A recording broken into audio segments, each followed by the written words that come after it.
you're not paying attention to is the fact that I just took an action to change the law. We acted within existing law. We acted within our existing legal authority. Listen, I've been a lawyer 30 years. Somebody plays me an 8-word excerpt from a broader speech, I know to be suspicious. He's pretty clear, and he is the President of the United States. This is why we have a hard time believing that Homeland Security is doing the right thing. Well, Representative Jason Chaffetz at a hearing having the Homeland Security Secretary answer questions about the President's executive order on immigration. Also, in another hearing, the Executive Director of the National Immigration Law Center was asked why this president may be different in this regard. I do believe this is different.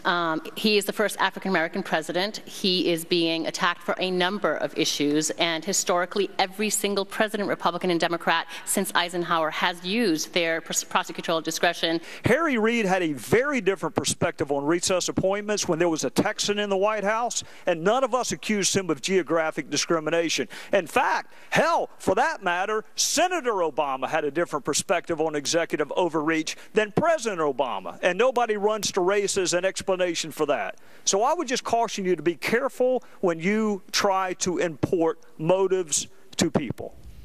A fiery day on the issue of immigration on Capitol Hill. Let's bring in our panel. Tucker Carlson, host of Fox and Friends Weekend, Juan Williams, columnist with The Hill, and syndicated columnist Charles Krauthammer.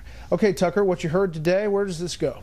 Well, I would first note that I think most people are tempted to respond when they hear the race excuse, that that's just more demagoguery. They don't really believe that. I think they really do believe that. And I think that's why, a month to the day after the shellacking the Democrats took in the last election, there's no sign at all that there was a lesson learned. And the reason is they believe that people who oppose the president and his policies are fundamentally unreasonable, and therefore they can be ignored, and pure aggression is the answer. It appears to be working. I find it remarkable how on the defensive Republicans have found themselves really caught between their base, which is demanding that they act, if they think it's unconstitutional, they should prevent it, and the prevailing view, which is if they shut down the government, the media will blame them and they will lose.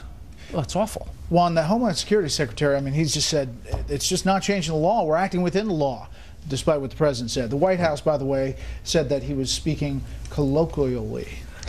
He said, although Josh Earnest said it much clearer. Yeah, I think Josh Earnest said, in fact, the impact of the law has, in fact, shifted as a result of the president's action. And I think that's the accurate description.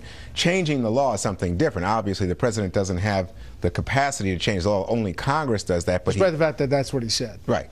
But so it comes down to this issue of prosecutorial discretion. I think that where we stand right now is that you've got a core group of Tea Party Republicans, we've seen some of them on this show, Steve King and the like, who say that there's something has to be done. They're calling for some action. But when you talk to people in the Republican leadership, they are more focused on trying to calm down that element within their ranks than they are trying to get something done that would stall this action or create a government shutdown. They see that as a politically self-destructive act. Okay, Rush Limbaugh, he says, why is there this focus on Republicans avoiding government shutdown? He spent a long time on his radio show today, apparently, on Fox News says if we shut down the government, the media is going to kill Republicans and the media is going to hate us even more. And this is speaking as Republicans. And he pointed to you. He pointed to George Will. He pointed to others saying it should be avoided at all costs. What about this argument and in the wake of this landslide victory? Well, I guess he pointed to a herd of rhinos who were simply pointing out the obvious. Government shutdowns have been tried. They've been tried twice in the 90s, and they were tried a year ago. The numbers for the GOP plummeted radically as a result of that. And I don't know how many times it takes to learn the lesson. The point is, Republicans have just won majorities that are unprecedented. They're about to take over the House with the largest majority since the 1920s. Then they will have the high ground. There's no point in shutting the government down. Is there anybody who imagines that if Obama vetoes a continuing resolution that doesn't allow the funding of the Immigration Service, for example, that Obama will then withdraw the executive order, the same way that they imagined that he would actually agree to an abolition of Obamacare in 2013? Of course that's not going to happen. What you can do and what you should do is, I think the Republicans are going to adopt an idea that we proposed this earlier in the week, which is you pass a continuing resolution for everything through September, except for one provision, that will be Homeland Security. I think actually it should be narrower. I think it should be ICE. I don't see why you want to shut down the TSA. And I would add on to that EPA. EPA is about to do huge amounts of damage by executive order, by regulation, starting next year. Put it on a short leash. Give it 3 months of continuing the resolution so that when it comes up again, the Republicans will be in control of the two houses. That is the proposal now, or one of them that they fund, and only the Department of Homeland Security only until March. And Senator Reid said today that he's not opposed to accepting that. And did they first pass a kind of symbolic resolution saying this is all wrong and you can't do it? Yeah, I mean, that's what the debate, I think it's likely to happen. I am so struck, though, by the nature of the debate. I mean, when you hear Republicans in the House and Senate talk about this, it's in terms of, well, are we for the rider or not, or the CR or not? Almost nobody is making the rhetorical case, which is at the core of all of this. Why is this such an outrage? Because it's an offense against constitutional order.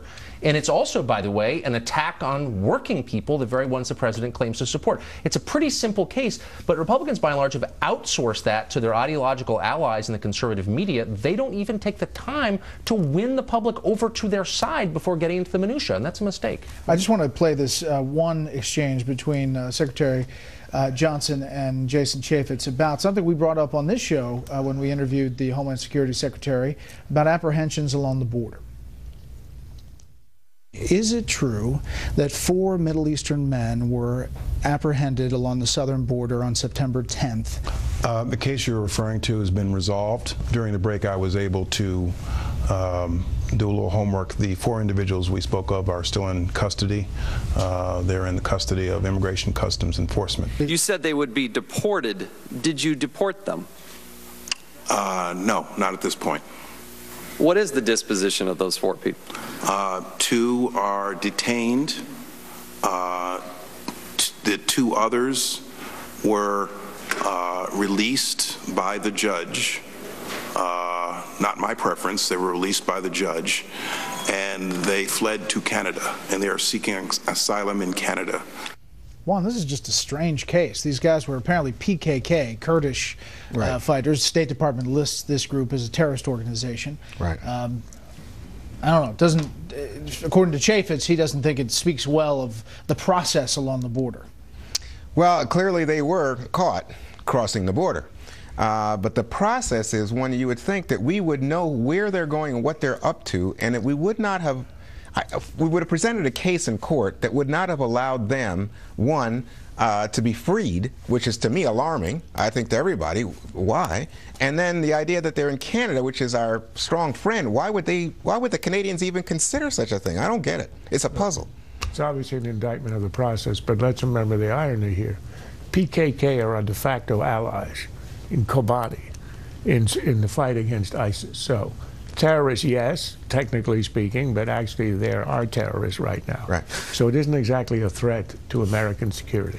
So just lucked out this time. Change the initials to ISIS and we've got trouble. Look, I agree. The process is troubling. Next time it's going to be ISIS instead of PKK, and then you're going to have to ask, why were the guys released? Next up, the state of conservative Republicans.